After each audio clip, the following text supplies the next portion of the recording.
拱咗浪漫勇士出去，埋便利心名媛偷位上，後多層啊，仲有天象龍區啊，最後直路啦，踩油啦，浪漫勇士。埋便鬥緊數字天文啊，外邊浪漫勇士追緊，有啊，贏硬啊，浪漫勇士贏硬啊，贏硬啊！喂！喂！屌你老味！哇！屌你老味啊！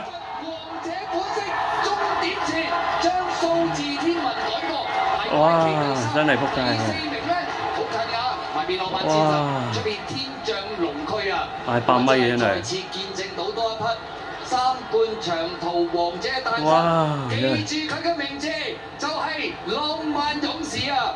而今季浪漫勇士選擇留港出戰，咁啊結果計埋今場啊，先後已經哇！心臟病發啊，真係。當中有5項係1級賽事添啊！而三冠長途王嘅系列，首先第一關董事杯，第二關都有個第4啊，潘頓。嚟到第3關遮打杯，浪漫勇士都一一能夠成功克服挑戰。三冠馬王2400米啊，唔係佢手本道成啊！哇！真係唔好講笑真係。一樣力壓其他嘅對手，彎位都俾隻大怪奇拱咗出去。哇！咁都贏到真係。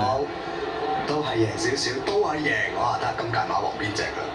仲唔係浪漫勇士？咁當然啦，2400唔係佢首本路程啦，我以為啲數字天文都爭啲偷到，好彩最後咧級數。哇！係咪死人梁家俊嘅咩？勇士贏馬，咁啊數字天文跟馬跑好強喎。哇！勁嘅大怪物呢隻。第4可能都在裏邊潘頓，浪漫戰神啊！撳到好靚啦個步速。你哋仲頂到第4。哇！但係呢場好精彩，精彩啊！驚險，係啊，精彩，但係含金量高。